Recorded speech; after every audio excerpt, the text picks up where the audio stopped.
오늘 로마서 강의 161번째 시간으로 로마서 16장 1절로 16절 말씀을 통해 성도는 아름답게 기억되는 신앙이 되어야 합니다 라는 제목으로 말씀을 전하며 오늘도 우리에게 주실 은혜를 함께 받고자 합니다.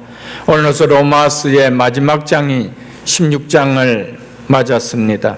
이제 다음 시간이면 3년 1개월 2주에 걸친 로마서 강해를 마감하게 됩니다.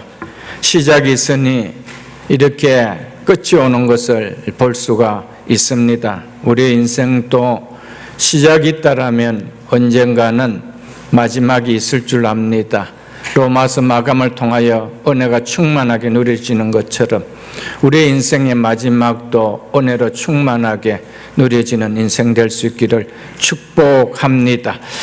바울은 사실상 로마서라는 위대하고도 놀라운 대서신을 마감하면서 16장에서 37명의 이름을 열거하며 마감을 합니다. 그 가운데 오늘 본문은 29명의 이름들이 열거되어 나옵니다. 첫 번째 소개가 베베를 제외하고는 모두 로마에 있는 성도들의 이름들입니다.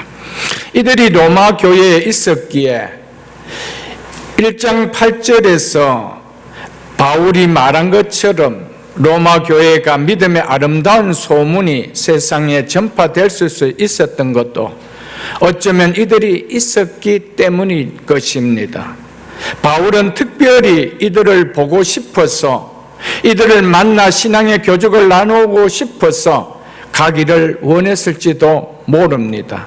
아마도 이들이 있었기에 서바나 선교 후원을 부탁할 수가 있었을 것입니다. 로마 교회에는 너무나 바울이 한 사람 한 사람 열거하며 칭찬하고 싶은 사람들이 많이 있었습니다. 그렇기에 바울은 이 사람들을 만나고 싶어 했으며 또 이들을 통하여 구원을 받고 싶어 했고 또 이들이 있었기에 로마라는 걸출한 교회가 성장할 수가 있었던 것이었습니다. 바울을 통해 복음을 들은 사람들이 얼마나 많았겠습니까? 그런 가운데서도 그 사람을 기억해 주기를 바랄 만큼 바울에게 아름답게 기억되는 사람들이 있었는가 하면 그렇지 않은 사람도 있었습니다. 은혜로 구원을 받았기에 그 구원의 은혜를 알고 신앙생활을 하는 성도라면 한평생 신앙생활하는 공동체에서 오늘 본문에 열거되는 이들처럼 아름답게 기억되어질 수 있는 신앙의 삶을 살다가 지체들의 천국 환송을 받으며 하나님 나라에 가야 하는 것이 우리의 삶인 줄 압니다. 구원받은 성도에게 이 삶은 너무나 당연합니다. 은혜를 안다라면은 어떻게 살아야 된다라는 것은 말을 해주지 않아도 가르쳐주지 않아도 삶은 나오는 것입니다. 왜요? 은혜 때문에 그렇습니다. 값없이 받은 은혜 때문에 그렇다는 것입니다. 오늘 말씀을 통하여 이런 은혜가 신앙의 이런 도전이 오늘 일어날 수 있는 시간 되기를 축복합니다. 오늘 본문은 이렇게 시작되고 있습니다. 1절로 2절을 보겠습니다. 내가 갱그라 교회의 일꾼으로, 어떤 영어 번역에 보면은 집사로 이렇게 번역을 하고 있습니다. 있는 우리 자매 베베를 너에게 추천하노니 너희는 주 안에서 성도들의 합당한 예절로 그를 영접하고 무엇이든지 그에게 소용되는 바를 도와줄지니 이는 그가 여러 사람과 나의 보호자가 되었습니다. 바울은 자신의 사역 가운데 그토록 만나보기를 간절히 바랐던 로마 교회 성도들을 향하여 자신이 쓴 서신인 복음의 진수를 고스란히 담은 이 서신인 로마서를 로마 교회에 전달하는 일을 갱그레아 교회의 일꾼인 베베에게 이 사역을 맡겼다는 사실입니다. 그래서 바울은 이 서신을 로마에 가져가는 사람이 베베라고 추천하며 추천서를 씁니다. 추천하는 베베에 대해서 우리 자매 베베라고 그렇게 말을 합니다. 믿음 안에서 바울뿐만 아니라 로마 성도들에게도 자매이기에 그래서 우리 자매 베베라고 말을 하였습니다. 그리고 갱그레아라는 이 도시는 그리스의 아테나와 그래 멀지 않은 고린도와 거의 붙어 있는 고린도에서 동쪽으로 약 6.5마일 정도 거리에 있는 항구 도시입니다. 거기에 그 교회에서 그곳 지역에 있는 교회에서 신실하게 섬기고 있는 일꾼 베베를 추천했습니다.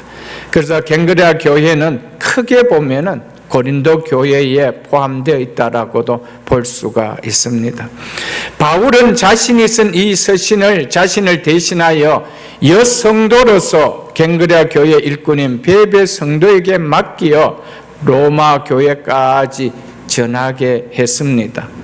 바울은 고린도 지역에서 베베를 얼마나 신뢰했으면 비록 여성도임에도 불구하고 이 중요한 서신을 로마에까지 로마 교회에 있는 성도들에게 전달하도록 그에게 맡겼겠습니까? 로마서가 쓰여진 1세기에 여성은 우대받는 그런 위치가 아니었습니다. 무시를 받는 시대였습니다. 이때 여성이 교회 일꾼으로서 직무를 받았다는 것은, 그리고 이런 귀한 사역에 쓰임을 받는다는 것은 교회 안에서 섬김으로 인정받는 탁월한 여성도였음을 말해줍니다. 그리고 바울의 복음 사역에 큰 신뢰를 받고 있는 성실한 동력자였음을 바울은 말해주고 있습니다. 그래서 바울은 이 편지를 받은 로마 교회 성도들에게 이 베베에게 합당한 예우를 갖추어 맞아주고, 그리고 아울러 필요한 바가 있다면 도와줄 것을 부탁을 했습니다.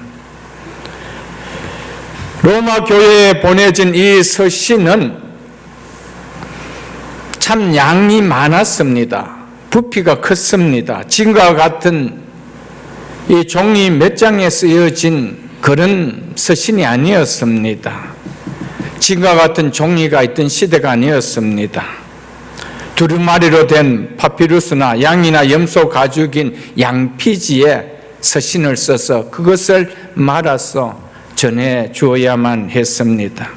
그러니 로마서 이 정도의 서신을 쓸 정도라면은 그 부피는 결코 작은 부피가 아니었을 것입니다. 그럼에도 남성이 아닌 여성도에게 이것을 전달하는 일을 부탁했다라는 것은 베베에 대한 신뢰가 얼마나 바울이 컸다라는 것을 우리는 읽을 수가 있을 것입니다. 바울 곁에 베베와 같은 주의 나라를 위해 헌신하는 신실한 복음의 동력자가 있었기에 로마서라는 헤아릴 수 없을 만큼 수많은 영혼을 살린 위대한 복음이 담긴 이 말씀이 2000년 교회를 통하여 오늘 우리에게까지 전해질 수가 있었다는 것입니다. 이 로마서를 누가 전했느냐? 베베가 전했다는 것입니다. 베베를 통하여 수많은 영혼들을 살릴 수 있는 그 일을 하나님은 베베를 통하여 행하게 하셨다라는 것을 우리는 볼 수가 있습니다. 그래서 우리가 이 말씀을 보고 들음으로 엄청난 구원의 은혜를 풍성하게 누리며 소망의 인생으로 살아가는 것은 우리가 로마서라는 엄청난 그 속에 담긴 구원의 복음 때문이었을 것입니다. 이 귀중한 서신을 베베라는 나약한 여성도에게 바울은 맡겼다는 것입니다. 너무나도 귀한 서신입니다. 지금과 같이 카피하는 것이 쉬운 시대가 아닙니다. 그 잃어버리면 어떻게 될까요? 그것을 누구에게 맡길까? 바울은 고린도에 머무면서 고린도 교회 가운데서 찾아보지 않았겠어요. 그러나 가까이 있었던 갱그리아 교회에 그것도 여성도인 베베를 택해서 부탁을 했다라는 것입니다. 이 중요한 것을 부탁했다는 것은 바울에게 있어서 그만큼 신임을 갖게 했던 여성도인 것을 우리에게 말해주고 있습니다.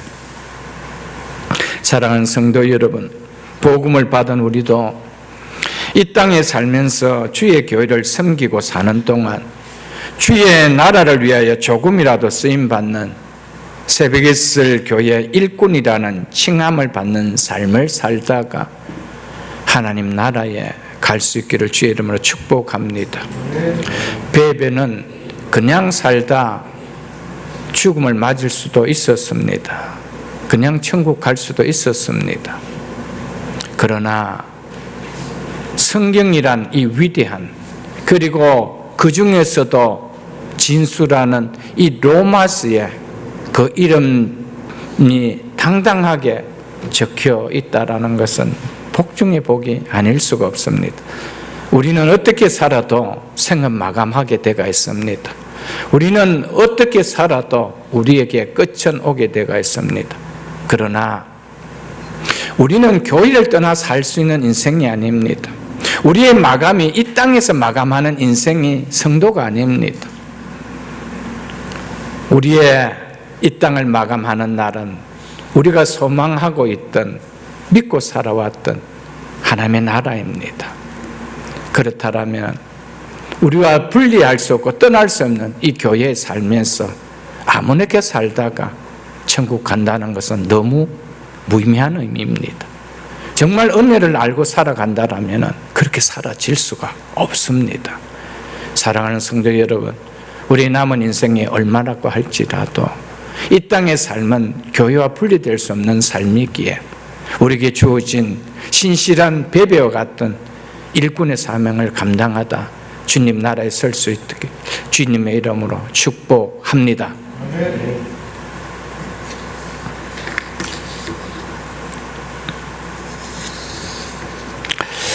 바울의 눈에 비친 베베 성도가 얼마나 신실하고 귀한 성도였으면 당시 여성이 그렇게 대우를 받지 못한 시대임에도 불구하고 로마 교회 성도들 향하여 너희는 주 안에서 성도들의 합당한 예절로 그를 영접하라고 부탁을 했습니다. 그리고 또 무엇이든지 그가 원하는 바가 있으면 도와주라고 할 만큼 베베를 높여주었습니다. 이 정도로 베베가 주의 복음을 위해 보인 삶이 바울에게는 너무 귀하게 여겨졌기 때문입니다. 우리도 남은 인생 베베처럼 주의 일에 신임을 받는 2달란트, 5달란트 받은 자처럼 충실한 일꾼이 될 수 있기를 주의 이름으로 축복합니다. 바울이 베베를 귀하게 신임하는 이유가 뭘까요? 2절 하반절에 보면 이렇게 말하고 있습니다. 이는, 이유를 이야기하고 있죠. 이는 그가 여러 사람과 나의 보호자가 되었습니다. 즉 보호자가 되었기 때문이라고 말하고 있습니다. 여기서 보호자란 말은 후원자 혹은 도움자라는 의미입니다. 바울은 베베가 나의 보호자였다고, 후원자였다고, 도움자였다라고 수식어를 붙입니다. 이는 바울에게 있어서 베베는 특별한, 각별한 성도였음을 말해줍니다. 바울이 고린도와 갱그레에 있을 때 베베가 바울을 가족처럼 돌봐주었던 것으로 여겨집니다. 이것을 보아 나이는 알 수 없지만 바울보다는 베베가 나이가 더 많지 않았겠나 그렇게 여겨줍니다. 그래서 보호자 같은 역할을 해 주었다는 것입니다. 바울이 큰 어려움 가운데서도 힘을 잃지 않고 넓은 지역의 복음을 전하는 큰 사역을 감당할 수 있었던 것은 베베와 같은 도움을 주는 구원자가 있었기 때문이다 라고 바울은 말합니다. 바울의 엄청난 사역은 결코 혼자의 힘으로 감당했던 것이 아니었음을 바울은 말해주고 있습니다. 베베와 같은 도움의 손길이 있었다, 나의 보호자 되는 베베가 있었다 라고 말하고 있습니다. 바울에게 베베는 잊을 수 없는 주의 나라의 동력자였습니다. 주의 복음을 전하는 일에 신실한 동력자였습니다. 빌립보에서 바울에게 큰 도움을 주었던 루디아가 있었다라면 고린도와 갱그리아에서는 베베가 바울의 사역의 도움자였다라고 바울은 말하고 있습니다. 베베는 바울 자신뿐 아니라 여러 사람에게 도움을 준 보호자가 되었다라고 또한 말하고 있습니다. 베베는 갱그리아 교회 안에 형편이 어려운 성도들을 위해 많은 섬김으로 도움을 주는 보호자 역할을 하였다라고 말하고 있습니다. 공동체 안에 어려운 성도들 돕는 일도, 복음의 사역자를 돕는 일도 누구나 할 수 있는 일은 결코 아닙니다. 교회 안에 아무리 많은 사람이 있다라고 다 할 수 있는 일은 아닙니다. 아무나 할 수 있는 일은 아닙니다. 물질이 있다고 할 수 있는 일이 아닙니다. 신앙이 성숙하지 않고는 이 일은 결코 할 수 있는 일이 아니라는 사실입니다. 이 일이 복으로 여겨지는 자만이 손을 펼 수 있는 주의 공동체의 지체들을 위해서, 주의 나라를 위하여 손을 펼 수가 있습니다. 이것은 결코 내 형편이 좋기 때문에 나는 할 수 있다라는 것이 결코 아닙니다. 이것은 누군가를 섬기고 주의 나라를 생각한다는 것은 믿음이 성숙하지 아니하고는 할 수가 없다라는 것이죠. 베베가 얼마나 성숙한 믿음의 여성도인 것을 우리에게 말해주고 있습니다. 그래서 바울은 베베가 로마에 가면 로마 성도인 너희들이 주 안에서 성도들의 합당한 예절로 그를 맞아주고 지내는 동안 필요한 것을 채워주라라고 사도의 권위로서 그렇게 부탁을 하였습니다. 이제 바울 자신이 베베의 보호자가 된 입장에 서서 로마 교회가 베베에게 도움을 줄 것을 부탁합니다. 지금까지는 바울 자신이 베베가 바울의 보호자 역할을 했다면 이제는 객지로 떠나는 이 베베의 보호자는 바울이 되어주고 있습니다. 그래서 사도의 입장에서 로마 교회 성도들에게 이렇게 해주기를 부탁한다라고 말했던 것이었습니다. 바울은 이제 이어서 16절까지 28명의 로마 교회 성도들의 이름을 구체적으로 언급하면서 그들에게 안부를 전해달라고 서신을 쓰며 마감을 합니다. 3절로 4절 먼저 보겠습니다. 너희는 그리스도 예수 안에서 나의 동력자들인 브리스가와 아굴라에게 문안하라. 그들은 내 목숨을 위하여 자기 목을, 즉 자기들의 생명까지도 내놓았나니 나뿐 아니라 이방인의 모든 교회도 그들에게 감사하느니라 라며 바울은 문안을 전하는 28명의 로마 교회에 있는 성도들 중에 브루스가와 아굴라를 제일 먼저 언급을 합니다. 브루스가는 브루스길라라는 말로도 또 표현되어지고 있습니다. 한쪽으로는 헬라어로, 한쪽으로는 라틴어로 이렇게 표현되어져가 있는 말입니다. 그래서 브루스가와 아굴라를 제일 먼저 언급하는데 이 두 사람은 부부입니다. 그리고 브루스가가 부인이고 아굴라가 남편입니다. 그런데 브루스가 부인을 먼저 앞세우고 있습니다. 이것을 봤을 때 아마도 브루스가가 훨씬 더 주의 사역에 앞장서서 남편을 리드해 갖는 것이 아닌가 그렇게 보여집니다. 바울은 브루스가와 아굴라를 그리스도 예수 안에서 나의 동력자라고 부릅니다. 주 49년 로마의 4대 황제였던 글라우디오 때 모든 유대인들이 로마에서 추방을 당했습니다. 이때 브루스가와 아굴라 부부도 로마에서 추방을 당해서 고린도로 이주해 오게 됩니다. 로마에서 추방되는 인생의 모진 고난을 통해서 그들이 고린도에서 놀랍게도 그의 인생을 바꾸게 되는 바울을 만나게 되었다는 사실입니다. 그 이야기가 사도행전 18장 1절로 3절에 나옵니다. 이 브루스가와 아굴라의 부부의 직업은 텐트 만드는 일이었습니다. 그래서 고린도에 와서 텐트를 만들면서 생업을 했습니다.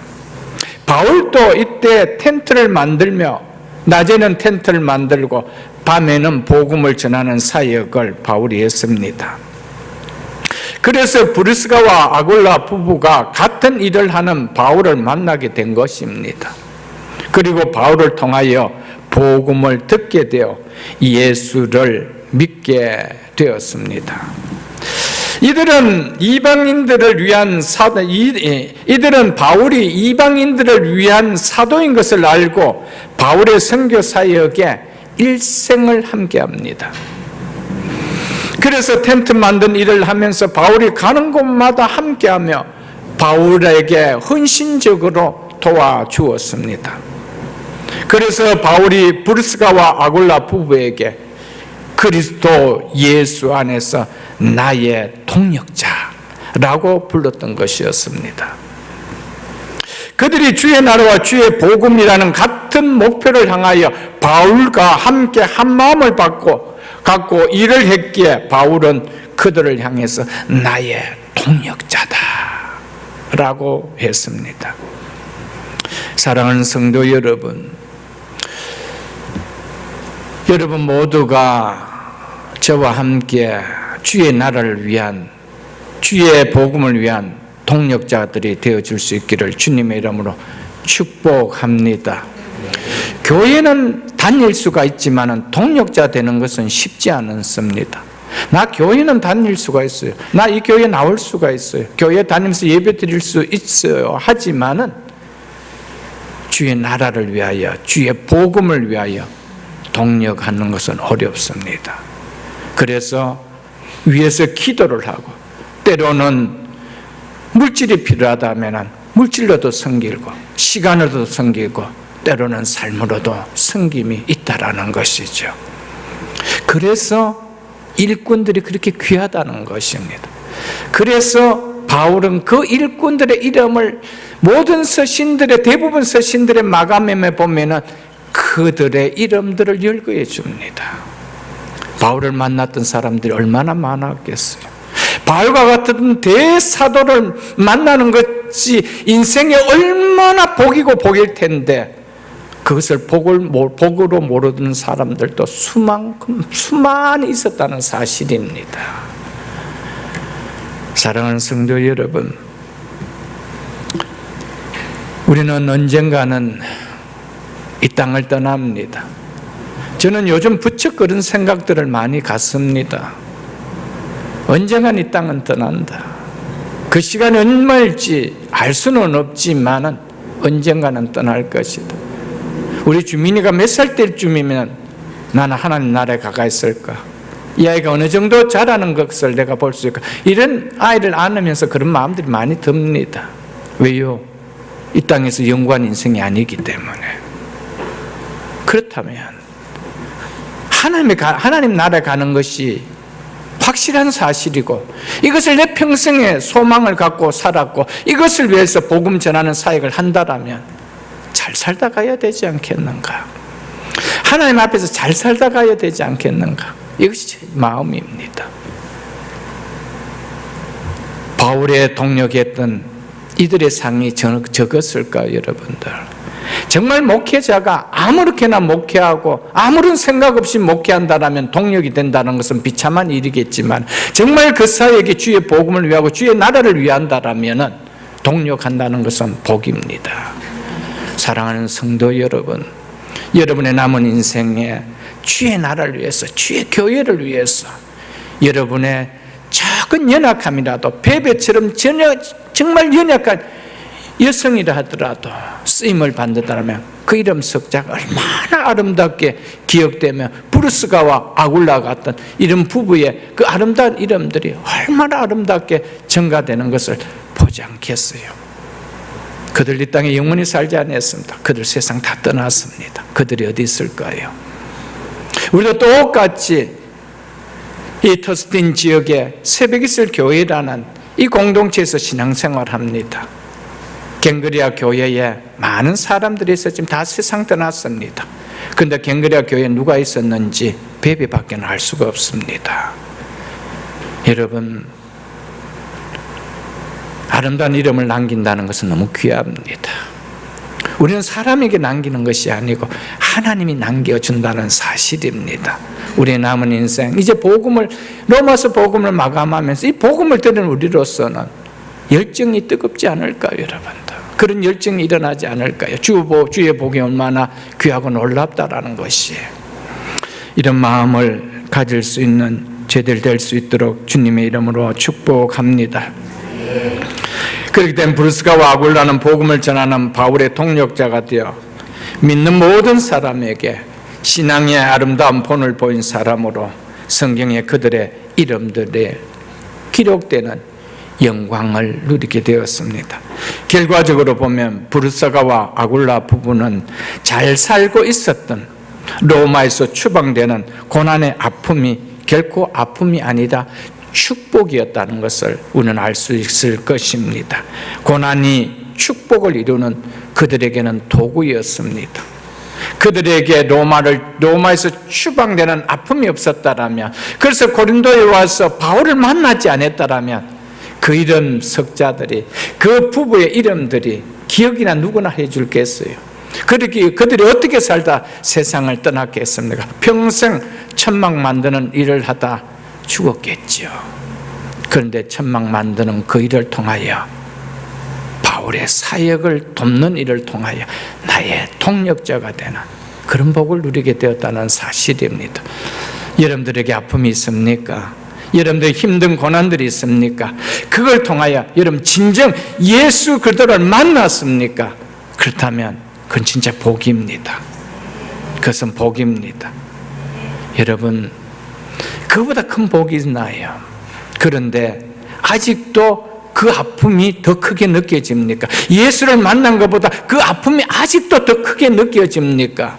로마에서 추방된 것이 더 큰 아픔으로 브루스가와 아굴라에게 느껴졌을까요? 아닐 것입니다. 바울을 통하여 예수 그리스도를 만나는 순간 로마에서 떠났다는 것이 얼마나 감사한가. 그러지 않았을까요, 여러분? 여러분 정말 진정으로 예수 그리스도를 만난다라면 그 아픔이 예수 그리스도보다 더 커질 수는 없습니다. 그래서 그것 때문에 예수 그리스도를 믿기는 믿지만 예수 그리스도를 믿으면 믿음이 기쁨이 되어지지 않고 믿음의 성장이 없다라는 것은, 없다라면 여전히 과거가 나를 덮들고 있다는 사실입니다. 아픔이 예수를 만나게 했다라면, 그 아픔을 복으로 여긴다라면 우리 인생은 달라질 것입니다.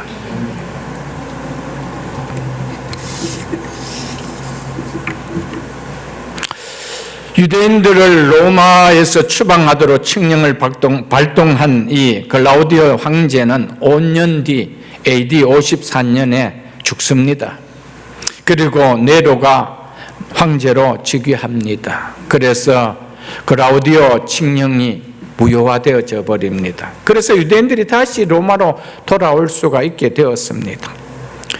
이 로마서는 AD 57년에 기록되었습니다. 이렇게 볼 때 AD 54년에서 57년 사이 어느 시점에 브루스가와 아굴라 부부가 로마로 돌아간 것으로 여겨집니다. 그래서 바울은 로마 교회에 있는 이들 부부를 가리켜서 나의 동력자라 라고 하면서 이들에게 교회가 안부를 전해달라라고 부탁을 하고 있는 것입니다. 바울은 브루스가와 아굴라 부부가 내 목숨을 위하여 자신들의 생명까지도 내놓은 자라며, 그들은 자신이 어려움을 당해 고난 가운데 있을 때 자신과 함께 일사각오로 생사고락을 함께한 자들이었다라고 바울은 말하고 있습니다. 브루스가와 아굴라 부부가 이렇게 할 수 있었던 것은 복음을 위해 생명을 아끼지 않은 바울의 삶과 목적이 같았기 때문이었습니다. 만일 바울과 목적이 같지 않다면 어떻게 바울의 사역을 위해서 자신의 목숨까지 내놓을 수가 있겠어요?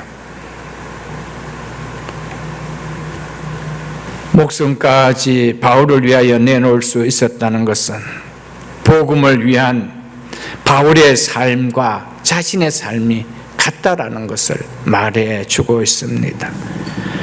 바울도 주 예수 그리스도를 위하여 자신을 생명까지도 아끼지 않고 내놓은 자였습니다. 그렇게 브루스게와 아굴라도 궁극적으로 주 예수 그리스도를 위하여 자신을 위해 자신들의 생명을 내어놓았던 것이었습니다. 이러기에 동력이 되어졌던 것이죠. 이러한 그들에게 바울이 깊은 감사를 제일 먼저 로마 교회 성도들 가운데 브루스가와 아굴라 부부를 들어서 이야기를 했던 것이었습니다. 그러면서 5절에 또 저의 집에 있는 교회도 문안하라, 안부를 전해달라 라고 하고 있습니다. 이 말은 브루스가와 아굴라 부부 집에서 모이는 교회에도 문안하라라는 말입니다. 이것은 바울이 브루스가와 아굴라 부부를 귀하게 여긴 또 하나의 이유입니다. 이들은 자기 집을 성도들이 모이는 교회로 사용할 수 있도록 내어놓았다 이 말입니다. 초대교회 당시에는 회당처럼 독립된 건물의 교회당이 따로 없었던 시대였습니다. 성도들의 개인 집을 성도들이 모이는 교회당으로 사용하는 것이 보편화되었던 시대였습니다. 몇 개의 가정들이 모여 하나의 지역의 교회를 이루어 갔습니다. 브루스가와 아굴라 가정교회도 로마 전체 교회에 포함된 하나의 교회였습니다. 성경에 나오는 초대교회의 대표적인 가정교회로 본다면 마가에 다락방이 있었고요, 빌립보에는 루디아의 집이 있었고요, 골로새에서는 빌레몬의 집이 있었고요, 라오디게아에는 눈바의 집이 있었습니다. 이것이 초대교회 대표적으로 보여주는 가정교회들이었습니다. 한국에도 처음 선교사들 통하여 복음이 들어왔을 때 믿는 성도들의 가정에 모여 예배를 드리고 성경 공부를 하며 교회 공동체를 이룬 것을 우리는 잘 알 것입니다. 이렇게 주의 나라를 위하여 이렇게 헌신을 보인 브루스가와 아굴라 부부가 있었기에 이들이 거주했던 고린도에도, 이들이 거주했던 에베소에도, 또 로마에도 아름답게 복음이 전해질 수 있었으며 주의 나라가 이 땅에 아름답게 세워질 수가 있었습니다. 브루스가와 아굴라 부부는 가는 곳마다 자기의 가정을, 자기의 집을 공동체가 모이는 예배당으로 내놓았습니다. 사도 바울이 소아시아와 유럽 선교를 이룰 수 있었던 것은 베베나 브루스가와 이 아굴라와 같은 헌신된 동력자들이 있었기에 가능했던 것이었습니다. 아무리 복음을 전한다 하더라도 그들이 함께 모여 예배드릴 수 있는 공간이 없다라면, 그들이 와서 함께 친교를 나누며 음식을 떼고 나눌 수 있는, 성을 펼 수 있는 가정들이 없었다라면 그게 가능했을까? 그렇기 때문에 2000년 기독교 역사의 초창기에 복음이 설 수 있었던 것은 바울의 혼자의 사역이 아니었습니다. 선을 펼 수 있었던 이런 베베와 같은, 이런 브루스가와 아굴라와 같은, 이런 루디아와 같은 자들이 있었기 때문이었다는 것을 우리는 기억해야 됩니다.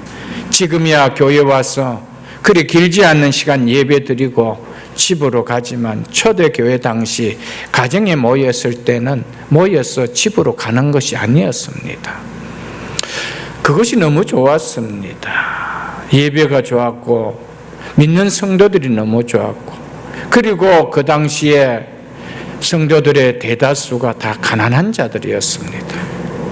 그러니까 모이면은 집에서 먹지 못한 음식들이 나오고 맛있는 우리가 그런 음식들을 나눠 먹을 수 있으니까, 그러니까 모이면 가지 않아요. 그 모든 제공을 누가 할까요? 그 집을 오픈했던 브루스가 아굴라였습니다. 그래서 바울은 나의 동력자다, 나의 동력자다. 이들이 있었기에 복음은 설 수가 있었습니다. 오늘날도 동일합니다. 오늘날도 교회 안에 동력하는 헌신한 자들이 있기에 교회가 설 수 있고 교회를 통하여 하나님 나라가 설 수 있다는 사실을 기억해야 됩니다. 여러분, 우리의 자녀들이 왜 공부를 해야 되고, 왜 좋은 잡을 가지려고 하고, 왜 돈을 많이 벌어야 된다고 생각합니까? 잠깐이면 땅에 묻힐 이 육신을 위해서인가요? 오직 이 육신을 위해서인가요? 아니올시다. 공부하는 목적도, 좋은 잡을 가지려고 할 목적도, 비즈니스를 갖는 목적도 우리에게는 사명입니다. 아멘. 왜요? 주의 나라를 위해서, 주의 나라를 위해서. 브루스가 아굴라는 남들보다 돈을 많이 벌 수 있는 그 당시에 텐트 비즈니스를 만드는 텐트 비즈니스를 했지만 그것은 자기 부부들의 안락을 위해서가 아니었습니다. 바울의 사역을 위해서, 주의 나라를 위해서. 이것을 우리에게 귀하게 담을 수 있고요. 우리의 자녀들에게 끊임없이 네 인생이 왜 살아가야 되는지 말씀 안에서 좀 가르쳐 줄 수 있기를 주님의 이름으로 축복합니다. 그래서 켈빈은 바울이 이들 부부의 집에서 교회로 모이는 공동체가 있었다는 사실을 언급한 것은 존경의 표시로 그렇게 했다라고 한 것이었습니다. 그 당시에 자기 집을 교회 공동체로 내어놓는다는 것은 정말 큰 헌신이었습니다. 정말 큰 헌신이었습니다. 잠시 몇 시간 있다고 가는 것이 아닙니다. 주중에도 모이고 주일에도 모이고 저녁 시간까지 모이고 점심도 먹고 저녁도 먹고 그 모든 섬김을 누가 할까요, 여러분들? 그렇기에 복음이 전해질 수 있고 그 사랑이 있었기에 그들이 복음을 받을 수가 있었다는 사실입니다.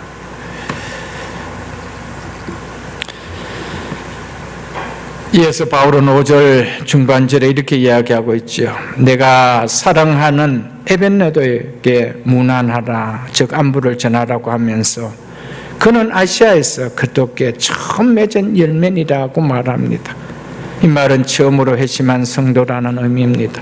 바울이 말하고 있는 아시아는 우리가 지금 지도에 있는 아시아가 아닙니다. 현재 터키 지역에 위치한 당시 로마 영의 아시아를 말하고 있는 것입니다. 그래서 아마도 에베네도도 바울이 3차 전도 여행 중 그 터키 지역에 있었던 에베소 지역에서 전하는 복음을 듣고 결실을 맺은 첫 성도로 여겨집니다. 바울은 에베네도에 대해서 내가 사랑하는 에베네도라며 첫 열매에 대한 깊은 애정을 이렇게 표현했습니다. 사랑하는 이라면서 첫 열매에 대한 애정은 남다르지요. 그러나 아무리 첫 열매를 할지라도 그가 지금 믿음 생활을 제대로 하고 있지 않다라면, 그리고 또 믿음을 떠났다라면 내 사랑하는 에베네도라고 이야기할 수 있을까요? 할 수 없는 것입니다. 이 말은 지금도 여전히 잘하고 있다 이 말입니다. 처음에 복음을 받았는 그 복음을 지금도 잘 지키며 더 아름답게 생활하고 있기에 이렇게 표현했다라는 사실입니다. 사랑하는 성도 여러분, 우리도 에벤네도와 같이 3년간 로마서를 통해 더 깨닫게 된 귀한 복음의 은혜로 말미암아 맺어진 아름다운 신앙을 끝까지 성숙하게 지켜나갈 수 있는 성도가 될 수 있기를 주님을 축복합니다.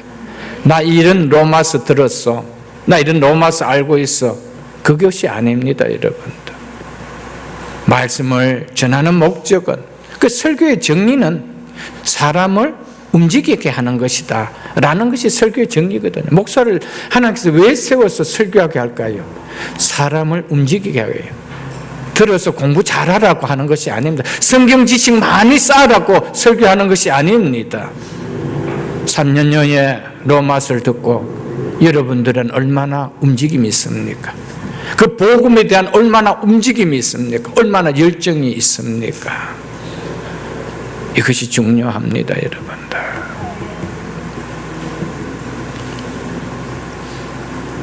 이어서 6절에 이렇게 이야기합니다. 너희를 위하여 많이 수고한 마리아에게 문안하라. 마리아에게는 너희를 위하여 많이 수고한이라는 아름다운 수식어를 붙여 소개하면서 안부를 전해달라라고 하죠. 당시 마리아라는 이름은 흔한 이름이기 때문에 혹 로마 교회 안에도 이런 이름을 가진 성도들이 여럿이 있었을지도 모를 것입니다. 그럼에도 불구하고 너희를 위하여 많이 수고한 마리아라고 할 때는 그 마리아가 누군지 다 안다라는 것이죠. 에이 마리아 안 그래도 많이 수고했다라는 말만 들어도 그가 누군지 로마 성도들은 다 알고 있다라는 겁니다.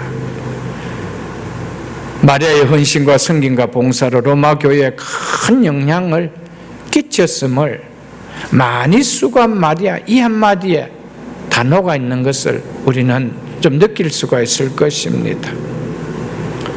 사랑하는 성도 여러분, 우리의 삶 속에 이름을 모른다 할지라도 그 교회 가면은 많이 수고한 어떤 분이 계셔. 여러분, 목사님들 어느 교회 가서 그 성도 이름은 기억나지 않는데 그 교회 가면은 많이 수고하는 분을 만날 수 있을 것입니다. 여러분, 그 주인공이 여러분 각자가 될 수 있기를 주님을 축복합니다. 아멘. 사랑하는 성도 여러분, 많이 수고할 수 있는 인생 참 귀합니다. 그러나 그 수고가 어디서 하느냐는 거예요. 많이 수고해도 그 수고가 여러분들 갬블장에서 가갖고 많이 수고했다라면 그 수고가 무슨 의미가 있나요, 여러분들? 많이 수고한 것이 오직 썩어질 양식을 위해서만 많이 수고했다라면 그 수고가 무슨 의미가 있느냐, 여러분들. 사랑하는 성도 여러분, 여러분의 많은 수고가 누구를 위한 수고가 되어야 되겠습니까? 여러분의 현장 속에서 많이 하는 수고가 궁극적으로 누구를 위한 수고가 되어야 된다는 거예요. 우리 자녀들이 그 많은 땀을 흘리며 열심히 공부한 그 수고가 결국 자기를 위한 수고였다라면 그 수고가 무슨 의미가 있느냐는 거예요. 너희를 위하여, 로마 교회를 위하여 많이 수고한 마리아. 아멘. 여러분, 이것이 우리의 남은 인생, 그리고 이것이 우리에게 맡겨준 자녀들을 양육하는 우리의 사명이 되어야 됩니다.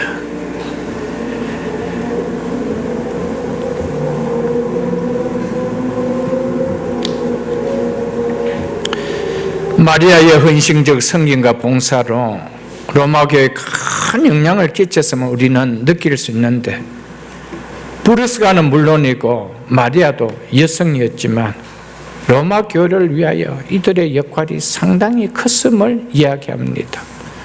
이들의 직분은 이야기하고 있지 않지만은 이들의 역할을 이야기해 주고 있음을 우리는 볼 수가 있습니다. 사랑하는 성도 여러분, 어떤 직분을 받은 것이 중요하지 않고요, 내가 어떻게 쓰임을 받았느냐, 이것이 더 중요함을 좀 깨달을 수 있기를 주의 이름으로 축복합니다. 12절도 보겠습니다. 주 안에서 수고한 드루베너와 드루보사에게, 이 두 사람은 자매 관계입니다. 문안하라. 그리고 또 주 안에서 많이 수고하고 사랑하는 버시에게 문안하라 라고 하고 있죠. 참으로 자신의 삶이 어떠함을 한마디로 보여주는 아름다운 수식어가 주 안에서 수고한, 주 안에서 많이 수고한. 사랑하는 성도 여러분, 브루스가를 비롯하여 마리아, 드루베나, 드루보사, 버시, 로마 교회를 위하여 많이 수고한 자들입니다. 이들 이름 앞에 다 많이 수고했다라고 이야기하고 있습니다. 이 다음에 하나님 나라에 있을 때 하나님 여러분에게 뭐라고 이야기할까요? 많이 수고했다라고 할까요? 한 달란트 받은 자도 많이 수고했습니다. 뭐를 하는데 수고했습니다. 땅 파는데 많이 수고했습니다. 뭐 하기 위하여? 자기 은사를 묻기 위해서, 자기의 주신 사명을 묻기 위해서 열심히 일했습니다. 온통 자기만을 위해서 열심히 땀을 흘리며 수고했습니다. 그러나 2달란트, 5달란트 받은 자들은 주인을 위해서 수고했습니다. 주인이 남기라고 했으니 자기의 목을 얻기 위해서 수고한 자가 아니었습니다. 사랑하는 성도 여러분, 그런데 마지막에 그 주인이 돌아왔을 때 그들에게 행했던 것은 남달랐지 않았어요. 여러분들, 누구를 위하여 수고하는가, 그 수고의 가치는 다를 것입니다. 여러분, 진정 우리의 인생이 마감되면 우리의 인생의 주인 대신 주님 앞에 서는 것이 확실하다는 것을 믿는다라면 우리는 그분 앞에 잘 살다 가는 삶을 살아야 됩니다. 그것이 주를 위한 수고입니다.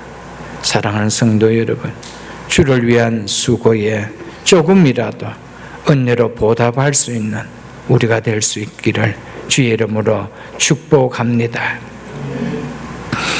누가 주 안에서 많이 수고하는 삶을 살까요? 왜 이들은 남들과 다르게 많이 수고했다라고 이야기해요? 주를 위하여, 교회를 위하여 많이 수고했다라고 할까요? 내게 베풀어 주신 구원의 은혜를, 하나님의 은혜를 아는 자가 아닐까요, 여러분들? 그것이 머리가 아닌 마음으로 하나님의 은혜가 느껴지고 누려지는 자 아닐까요, 여러분들? 하나님의 은혜가, 날 구원해 주신 하나님의 은혜가 내 마음에서 느껴지고 누려진다라면은, 여러분, 나에게 이 은혜를 주신 그분을 향하여 수고하는 것이 수동이 되어질 수 있을까요, 여러분들? 안 되어져가 있습니다. 여러분, 우리의 모든 행동은 능동적으로 일어나는 행동들은 다 마음에 감동이 있어서 다 능동적으로 일어나는 거예요, 여러분. 내 마음이 그렇게 하고 싶기 때문에 다 능동적으로 일어나는 거예요. 하고 싶지 않은 것은 다 수동적으로 명령하니까, 힘이 센 사람이 이야기하니까 억지로 수동적으로 하지만 마음에서 일어난 것은 다 능동적으로 일어납니다. 아무리 하나님의 은혜를 내가 안다 하더라도 머리에서 아는 것과 가슴에서 느껴지는 것은 하늘과 땅의 차이입니다. 가슴에서 느껴지면 행동이 되어집니다. 그래서 수고하시는 것이죠. 그래서 고린도전서 15장 10절에 보면 잘 아는 말씀입니다. 내게 주신 그의 은혜가 헛되지 않아 내가 모든 사도보다 더 많이 수고했으나 그것은 내가 아니요 오직 나와 함께 하신 하나님의 은혜로라. 하나님의 은혜로 했다라고 말했습니다. 날 구원해 주신 하나님의 은혜를 안다라면, 주의 교회의 일꾼으로 삼아주신 하나님의 은혜를 안다라면 그 은혜를 헛되게 하고 싶은 마음은 결코 일어나지 않을 것입니다. 그 은혜가 지식이 아니라 가슴에서 그 은혜가 느껴진다라면 그 은혜를 헛되게 하고 싶다는 마음이 일어나지 않는다 이 말입니다. 그래서 바울이 더 많이 수고했다라고 이야기합니다. 왜요? 그것 또한 하나님의 은혜였다라고. 그러므로 많이 수고한 마리아, 많이 수고한 또 이 버시, 이런 사람들을 향하여, 그리고 또 두루베노, 이런 사람을 가리킬 때 이 표현이 뭡니까? 주의 은혜를 많이 느끼고 살았던 마리아, 버시, 이런 말입니다. 여러분, 정말 날 구원해 주신 그 하나님의 은혜라는 것은 정말 냉랭하게 담아두질 수 있는 것이 결코 아닙니다. 구원이 어떤 것인데, 영원히 지옥 형벌에서 영원토록 목마름 속에서 고통 가운데 있어야 될 우리를 값없이 그 고통의 정죄를 예수 그리스도에게 다 담당하게 하시고, 우리에게는 한 방울의 정죄도 요구하지 아니하시고 구원시켜 주신 것이, 그것이 내 마음의 은혜로 느껴진다라면 어떻게 냉랭한 마음으로 신앙생활이 그게 가능해질 수 있겠어요, 여러분들? 그게 어떻게 냉랭한 마음으로 교회 생활이 가능해질 수 있겠어요, 여러분들? 은혜는 냉랭해질 수 있는 단어가 아닙니다. 냉랭하게 받아질 수 있는 말이 아닙니다. 하나님, 예수님께서 승천하시면서 그 무식하고 정말 어디 가도 누가 어서 오십시오라고 하여해 주지 못하는 그런 12제자를 남겨두고 씩씩하게 승천하셨습니다. 왜 그럴까요? 성령이 오시면 너희가 은혜를 깨닫기 때문이라는 거예요. 은혜를 깨달으면 너희는 땅끝까지 갈 거라는 거예요. 그 은혜 때문에 간다는 거예요. 은혜는 그만큼 우리를 뒤집어 놓습니다. 로마의 중심 메시지가 뭡니까? 하나님 은혜예요. 하나님의 은혜. 하나님 은혜란 말이에요. 이것이 가슴으로 느껴져요. 여러분, 우리가 죄에서 구원받았다는 것도 알고요, 죄가 얼마나 무섭다는 것도 압니다. 죄의 삭은 사망이라는 것도 다 압니다. 그러나 그 죄의 삭이 사망이라는 것이, 죄의 형벌이라는, 얼마나 무섭다는 것이 가슴으로 느껴져야 돼. 마음으로 느껴져야, 그 마음에서 그 죄의 무게가 느껴져야 거기서 날 구원해 준 하나님의 은혜가 느껴진단 말이에요. 그런데 죄의 무게가 안 느껴져요. 아무리 죄를 이야기해도 죄의 무게가 안 와닿는다는 거예요.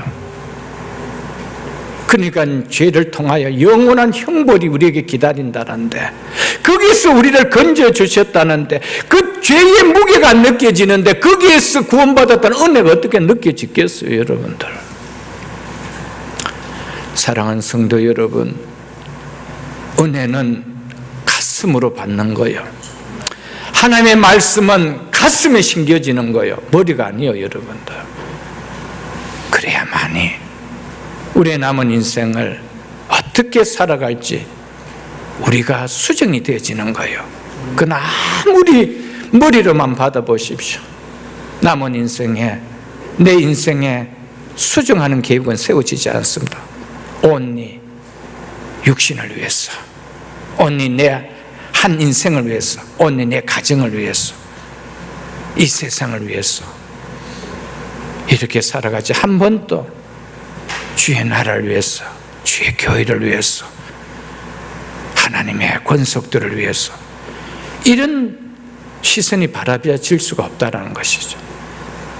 어떤 인생인데 내가 은혜를 받은 것이 안다라면 결코 그래 될 수 없다라는 사실을 여러분과 저가 느끼고, 남은 인생 속에 여기 나오는 이들과 같은 삶이 되어질 수 있기를 주의 이름으로 축복합니다. 17절에 보면 이렇게 이야기합니다. 내 친척이요. 여기서 말하는 친척은 혈연으로 연결된 가족이라는 뜻보다는 같은 종족인 유대인을 가리키는 것으로 보시면 되겠습니다. 왜냐하면 21절에도 보면 또 세 사람에 대해서 똑같이 내 친척이요 라는 표현을 하고 있기 때문입니다. 물론 바울의 먼 친척도 되어질 수가 아마 있을 것입니다. 어쨌든 유대인도 멀리 보면 자기 친척이 안 되어지겠어. 어쨌든 내 친척이요 나와 함께 갇혔던 어디에요? 감옥에 갇혔던 안드로니고와 유니아에게 문안하라.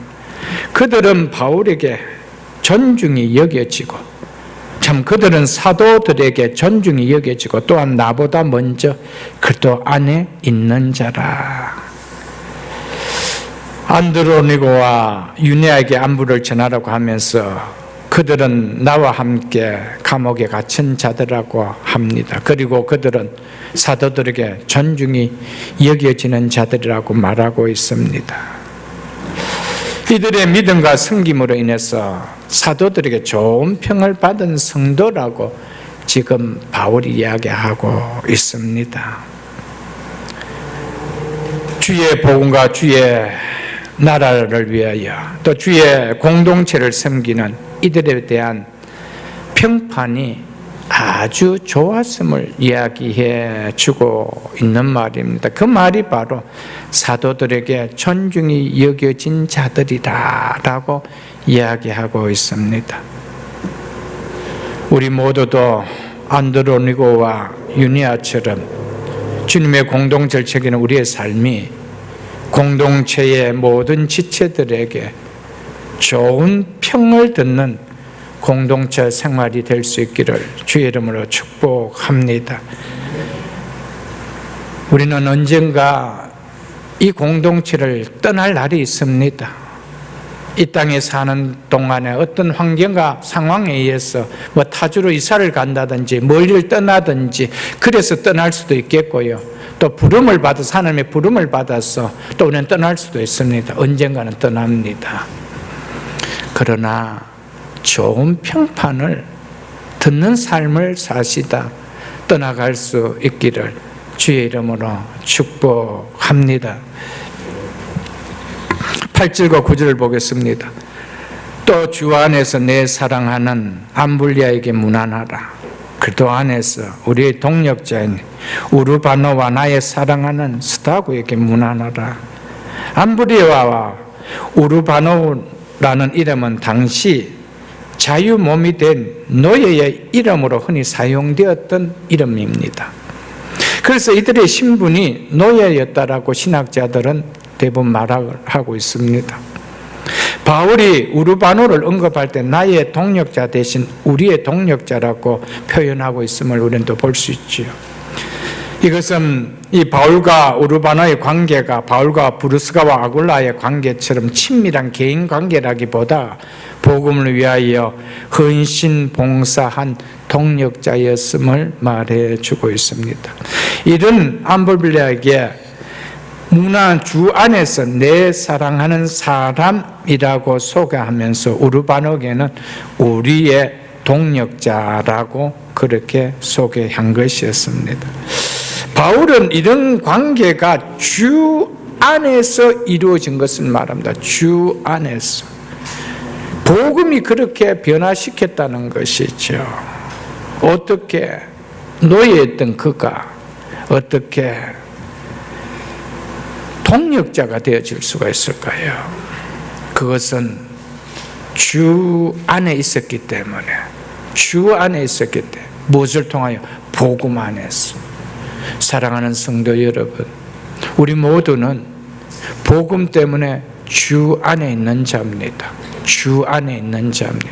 주님 안에 있다라면은 주님 위에 살아야 되죠. 주 안에 있다고 하면서도 세상 안에 있는 자처럼 살아간다라면은 정말 주 안에 있는 우리의 동력자라 이렇게 표현이 될 수 있을까요, 여러분들? 사랑하는 성도 여러분, 우리가 살아가면서 바울이 마지막 한 사람 한 사람 이야기하는 이 이야기들 이렇게 보면서 저는 이 말씀이 마치 한 사람 한 사람이 바울이 장례 예배를 드리면서 그 사람을 이야기하는 것이 느껴져요. 여러분, 어떤 사람에게 떠나갈 때는 그렇게 하지 않겠어요, 여러분? 새벽이슬 교회 첫 열매였다라고, 그래서 사랑하는 자라고, 또 어떤 자에게는 정말 많이 수고한 자였다라고, 나의 진정한 기도의 동력자라였다고, 많은 성도들을 물질로서 섬기는 동력자더라도 자기의 가정을 불편함을 마다하지 않고 오픈한 성도였다라고. 여러분, 우리는 여러 가지로 이야기할 것이 많습니다. 여러분과 저도 어제 하나 떠나가면은 여러분이 저에 대해서 어떻게 기억할지 저는 잘 모릅니다. 그러나 여러분들에게 억지로 좋은 소리를 들으려고 삶을 사는 것은 아닙니다. 하나님 앞에 맡겨주신 사역을 최선을 다하고 갔다. 저는 그 소리를 듣고 싶습니다. 맡겨주신 복음의 사역, 그 사역에 대해서 최선을 다해서 신실한 복음, 말씀을 벗어나지 않고 말씀의 경계를 벗어나지 않는 복음을 전한 목사로서 살다 가셨다. 그 소리를 저는 듣고 싶습니다. 사랑하는 성도 여러분, 이 한마디 한마디를 들어보면서 우리 남은 인생 속에 어떤 삶을 살다 갈 것인가를 오늘 말씀을 통하여 들을 수 있는 우리가 모두가 다 될 수 있기를 주의 이름으로 축복합니다. 10절에 이렇게 말씀하고 있습니다. 그도 안에서 인정받는 아벨라에게 문안하라. 아리스토블로의 권속에게 문안하라. 바울은 이들에게 문안하라고 하면서 아벨에 대해서는 그도 안에서 인정을 받는 자라고 소개하고 있습니다. 인정을 받는다라는 이 용어는 시련과 고통의 과정을 통해서 합격을 받았다라는 이 뜻입니다. 혹독한 시련이나 고난을 이겨내었다라는 뜻입니다. 그렇기 때문에 이 아벨라는 우리가는 알 수 없지만 이 믿음의 때문에 혹독한 시련과 고통의 과정, 그런 고난의 과정을 그랬더니 믿음 가운데 이겨냈음을 이야기해 주고 있습니다. 쓰러지지 않고 무너지지 않고 잃어버리지 않고 이겨내었음을 말해 주고 있습니다. 성경 한 곳을 한번 찾아보겠습니다. 디모데후서 2장 15절 보겠습니다. 344쪽입니다. 디모데 2장 15절입니다.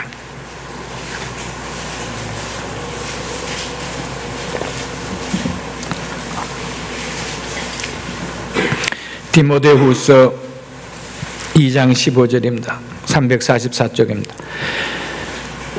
디모데에게 바울이 지금 이야기하고 있습니다. 너는 진리의 말씀을 옳게 분별하며 부끄러울 것이 없는 일꾼으로 인정된 자로 자신을 하나님께 드리기를 힘쓰라라고 하고 있습니다. 바울이 디모데에게 권면할 때 사용했던 인정된이라는 이 용어가 아벨레에게 똑같이 사용했다는 것입니다. 혹독한 시련이나 고난을 당하면서 믿음 잃지 않고 잘 이겨낸 사람이란 것을 말해주고 있습니다. 여러분과 저는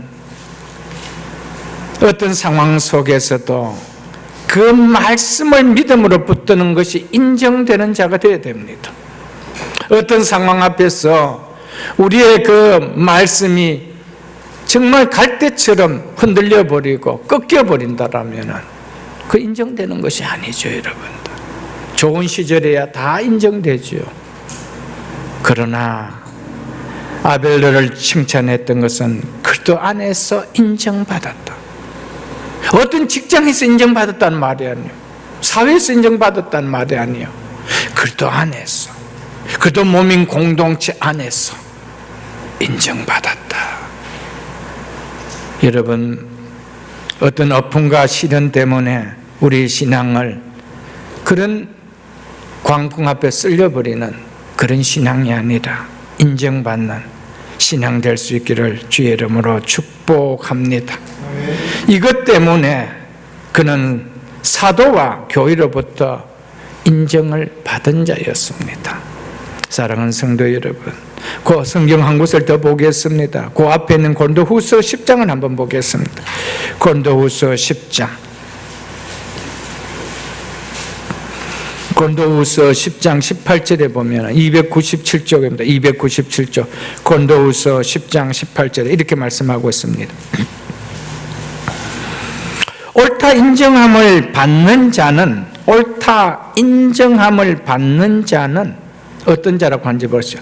자기를 칭찬하는 자가 아니요, 즉 자기를 내세우는 자가 아니요, 자기를 자랑하는 자가 아니라 이 말입니다. 오직 주께서 칭찬하시는 자니라, 주께서 내세우시는 자니라. 아멘. 여러분, 하나님이 우리의 믿음을 칭찬해 주셔야 됩니다. 하나님이 우리의 신앙을 내세워 주셔야 됩니다. 옳다 인정함을 받는 자는 내가 나를 내세우는 자가 아니라는 거예요. 교회가 인정해 줘야 되는 거예요. 지체들이 인정해 줘야 되는 거예요. 교회의 머리 대신 주님이 인정해 줘야 된다라고 말하고 있음을 우리는 좀 기억할 수가 있기를 바랍니다. 그 인정되는 자들을 바울은 로마 교회에 28명이 있다라며 한 명 한 명을 다 지금 나열하고 있습니다. 이 다음에 하나님 나라에 가면은 성경에 기록된 것처럼 생명책에서 우리의 일거수일투족이 정말 우리의 모든 것을 현미경처럼 들여다보는 거죠. 우리의 삶을 다 그렇게 말해주고 있을지 않을까요, 여러분? 그때 참 수고 많았다. 참 어려웠는데, 힘들었는데 그 믿음을 지키며 인정을 받지 않았느냐. 그러면서 우리 눈에 눈물을 닦아주시고 위로해 주시는 우리 주님을 생각한다라면 이 땅의 고난이 장차 나타날 영광과 비교될 수 있을까요, 여러분들? 없습니다. 믿음이 최고입니다. 믿음이 가장 귀합니다. 그리고 이어서 바울은 아리스토블의 권속에게 문안하라고 얘기했습니다. 아리스토블로는 당시 그 사회의 지위가 높은 사람으로 신학자들은 보고 있습니다. 거기에 권속이라는 말은 그 집에 있는 종이나 노예들을 표현한 것으로 보이기 때문입니다. 그들 가운데 그리스도를 영접한 그리스도인들이 있다는 것이지요. 바울은 이들에게까지 안부를 전하는 자상함을 보이고 있습니다. 아리스토블로 집에는 노예들이 있지 않았냐, 종들이 있지 않나. 그냥 그 당시 로마 시대에는 상당수가 노예였습니다. 노예 없이는 사회가 굴러갈 수 없던 시대였죠. 그 가정에 노예들 가운데 그들 믿는 성도들이 있지 않느냐. 그들에게도 안부를 전해줘라. 미천한 자라고 바울은 무시하지 않았습니다. 여자라고 무시하지 않았고 노예라고 무시하지 않았다. 이것이 사도의 마음이었습니다. 사랑하는 성도 여러분, 우리는 교회 안에서 어떤 사람에 대해서 격을 갖고 대해서도 안 됩니다. 바울이 이렇게 했다라면, 바울이 이런 모습을 보여줬다라면 우리 속에서는 어떤 것이 없이 다 안부를 전한 만큼 사랑을 표현할 수 있는 우리의 신앙이 될 수 있기를 축복합니다. 11절에 이렇게 말씀하고 있습니다. 내 친척 헤로디온에게 문안하라. 나키수의 가족 중 주 안에 있는 자들에게 문안하라. 헤로디온도 동족 유대인으로 여겨집니다. 그래서 내 친척 헤로디온이라고 말하고 있죠. 그리고 나키수는 아리스토블로처럼 지위가 높은 사람으로 보고 있습니다. 나키수의 가족 중에 주 안에 있는 자들에게 문안하라는 이 의미는 가족 중에 그리스도를 믿는 성도들을 말할 수도 있겠지만 아리스토블로처럼 그 집에 있는 종이나 노예들을 가운데 그리스도를 믿는 자들을 가리키기도 한다라고 신학자들은 보고 있습니다. 이 정도로 그 로마 교회 사회 안에서는 정말 지위에 높은 사람도 있고 또 또 삶의 질이 높은 사람도 있고 또 배우지 못한 사람도 있고 또 천한 노예 같은 사람도 있으면서 한 공동체를 이루어 갔다는 것을 볼 수가 있습니다. 이게 교회입니다. 교회는 특정인들만 모이는 것이 교회가 아닙니다.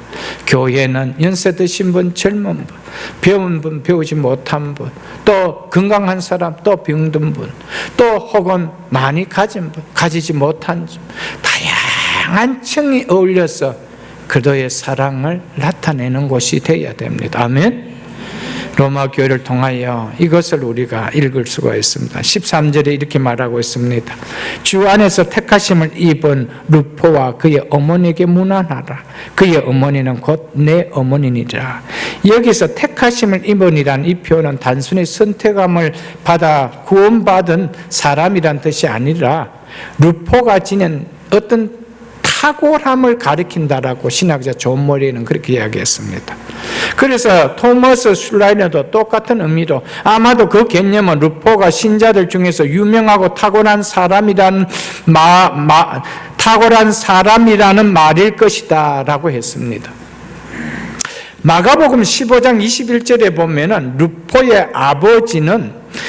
루포의 아버지가 나오는데 예수님이 십자가를 지시고 골고라로 올라가실 때 그 십자가의 무게에 넘어지고 쓰러져 지고 갈 수가 없을 때 억지로 메고 가도록 강요받았던 구레네 사람 시몬이 바로 루포의 아버지입니다. 그렇다면 루포의 어머니는 바로 구레네 사람 시몬의 누구라는 겁니까? 부인이라는 것이죠. 아내라는 것입니다. 구레네 사람 시몬은 억지로 진 주님의 십자가였지만 이를 통해서 십자가의 놀라운 구원의 은혜를 깨닫게 되고 그 은혜를 받게 된 사람입니다. 그래서 자기 부인에게도 자기 아들에게도 이 구원을 전한 귀한 믿음의 사람이 된 것으로 보여집니다. 그래서 바울은 루포의 어머니는 곧 내 어머니라고 표현하였던 것은 바로 이러한 이 루포의 어머니는 바로 바울의 사역에 있어서 어머니처럼 깊은 사랑의 보살핌으로 도와주는 어머니 같은 역할을 했다라는 것입니다.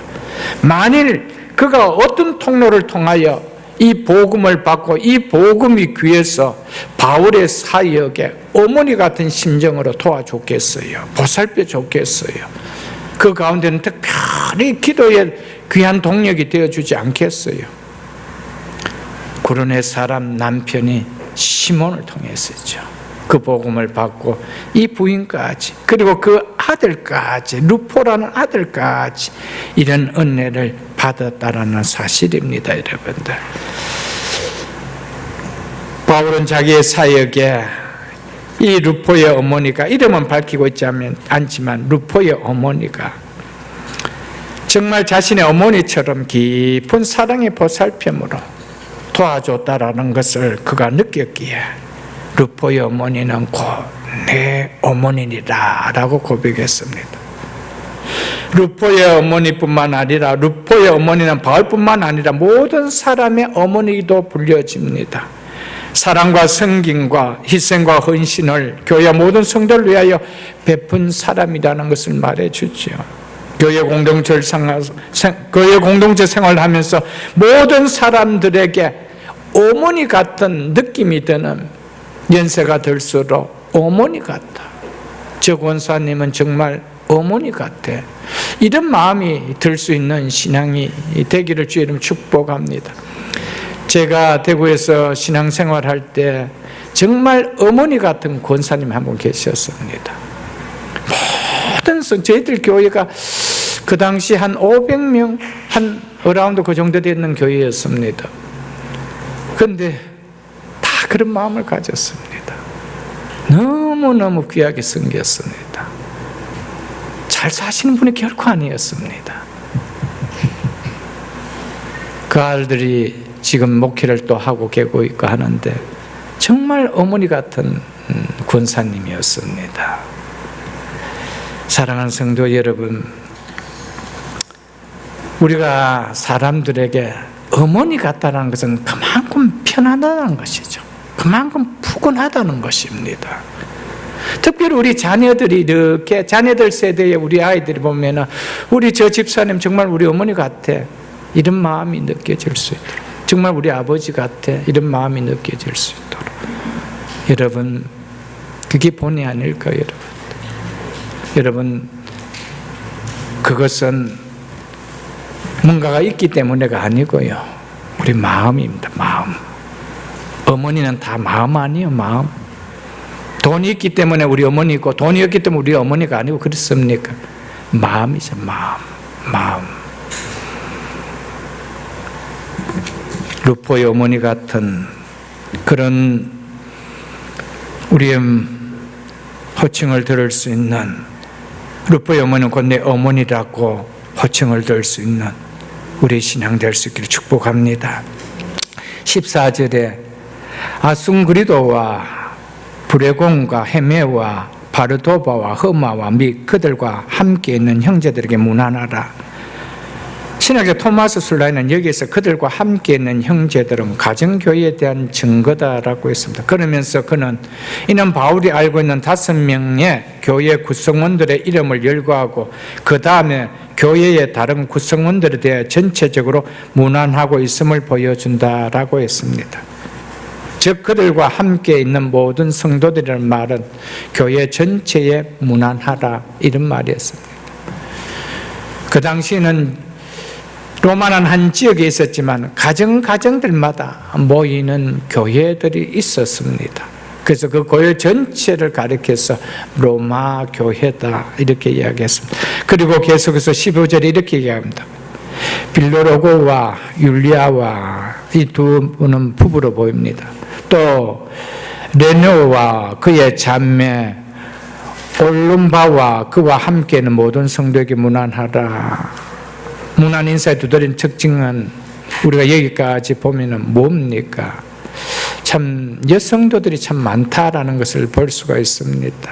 브루스가 마리아, 유니아, 브루베나, 드로보사, 보시, 루포의 어머니, 율리아. 여성 존재가 미미했던 시대에 주의 나라에서 그들의 역할은 결코 미미할 수 없었음을 보여줍니다.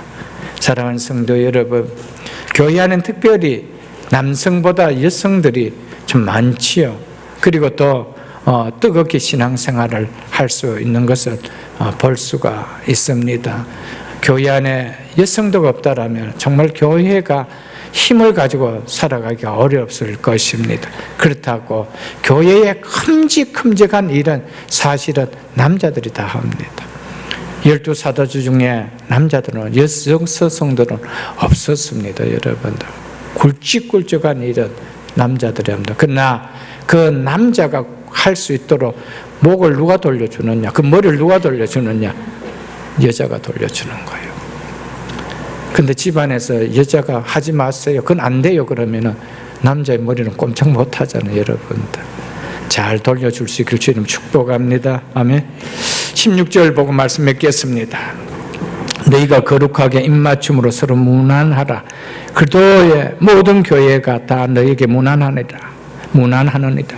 바울은 많은 성도들에게 문안을 전하면서 너희가 거룩하게 입맞춤으로 서로 문안하라는 이 말로 이 단원을 마무리 짓습니다. 이 인사는 초기 기독교 공동체에 흔히 있었던 인사였습니다. 누가복음 7장 45절에 보면 예수님께서 바리새인 시몬의 집에 들어갔을 때 그를 꾸중했지 않습니까? 뭐라고 꾸중했습니까? 너는 내게 입맞추지도 아니하였다라고 그렇게 꾸중한 것을 볼 수가 있습니다. 이처럼 당신의 입맞춤은 다정한 인사의 관습이었음을 보여줍니다. 그런데 그런 관습까지도 너는 나에게 행하지 않았다라고 주님이 하신 말씀을 우리가 보지요. 공동체 안에서 그리스도의 사랑의 표시로 행해지고 있는 것입니다. 그러나 이제는 시대와 이 문화와 이 지역을 따라서는 이것이 달라질 수가 있습니다. 또 어떤 곳에서는 이마에 또 이렇게 입을 맞출 수도 있고 볼에 입을 맞출 수도, 귀에 입을 맞추는 사람들도 있지만 이것을 지금 우리 시대에 우리 지역에서 이렇게 한다면 이것은 좋은 소리를 결코 들을 수가 없을 겁니다. 그냥 그리스도의 사랑의 표시로 우리는 아름답게 인사를 마쳐주시면 될 수가 있는 것입니다. 그리고 그리스도의 모든 교회가 다 너희에게 문안하느니라 라는 문안을 전하면서 마치죠.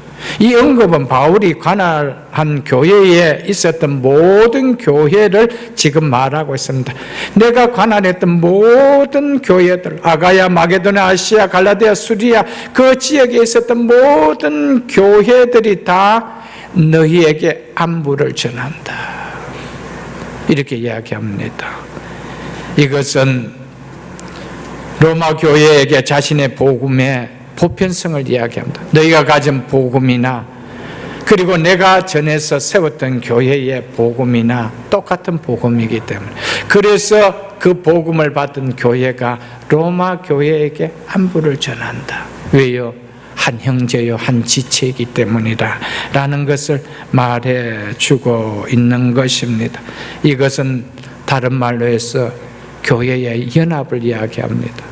로마에 있는 교회나 또 에베소에 있는 교회나 또 빌립보에 있는 교회나 갱그리아에 있는 교회나 고린도에 있는 교회나 모든 교회시 하나라는 것이, 하나의 연합을 나타내는 의미가 있습니다. 말씀 맺겠습니다. 바울이 이렇게 열광 귀한 아름다운 믿음의 사람들의 헌신들을 나열하고 있습니다. 이런 헌신을 보인 이들이 있었기에 바울은 복음을 전할 수가 있었고, 전에서 세워진 교회들이 아름답게 세워질 수가 있었다는 것입니다. 주의 이름 바울처럼 아무리 능력이 많은 자라 할지라도 수구만 얹으면 병자들이 낫는 그런 능력이 있고, 또 천국을 갔다 오는 산청을 갔다 오는 그런 체험을 한 능력을 가진 자라 할지라도 주의 나라를 위한 사역은 혼자 할 수 없다라는 것을 우리에게 보여주고 있습니다. 이렇게 많은 신실한 주의 복음을 향한 열정을 가진 동력자들이 있었기에 가능했음을 말해주고 있습니다. 그렇다면 하물며 바울과 비교되지 않는 오늘날 사역자들은 어떨까요? 더욱더 절실한 동력자가 필요합니다. 기도의 동력자가 있어야 되고요, 함께 삶으로 복음을 전해주는 동력자가 있어야 되고요, 또 모든 일에 있어서 때로는 손을 펼 수 있는 동력자들이 있어야 됩니다. 그래야만이 주의 나라를 세워가는 주의 교회가 든든하게 서갈 수 있지 않겠어요, 여러분들? 주의 교회를 통하여 주의 나라가 이루어져 가기 위해서는 수많은 신실한 동력자들의 수고의 땀이 녹아 있어야만이 세워질 수가 있고 이루어질 수가 있는 것입니다. 그래서 이들을 통하여 많이 수고했다, 많이 헌신했다, 나의 동력자다 라고 그렇게 했습니다. 바울의 수고가 얼마나 컸습니까? 거기에 버금가는 저들의 수고가 있었기에 나의 동력자라고 말했던 거 아닐까요, 여러분? 세비슬 교회도 이 공동체를 통해 주의 나라를 이루어가도록 하신 주님의 뜻을 위해서 수고의 땀이 부담이 아니라 복음을 통하여 기쁨으로 여겨질 수 있는 우리 모두가 다 될 수 있기를 축복합니다. 성도는 아름답게 기억되는 신앙이 되어야 합니다라는 오늘 이 제목의 말씀을 통하여 성도는 구원의 은혜를 아는 사람이기에 자신의 삶이 하나님 앞에서 어떻게 기억되어야 되는 삶이라는 것은 억지가 아니고 수동이 아니고 은혜를 안다라면 이렇게 사는 것이 너무나 당연하다는 것을 깨닫고 우리 남은 인생에 이 순례의 길에 남은 횟수가 얼마일지 모르지만 남은 인생에 하나님 앞에 아름다운 이름으로 기억되는 이 공동체 아름다운 이름으로 기억되는 삶을 살다 주님 앞에 설 수 있는 우리 모두가 다 될 수 있기를 주님의 이름으로 축복합니다.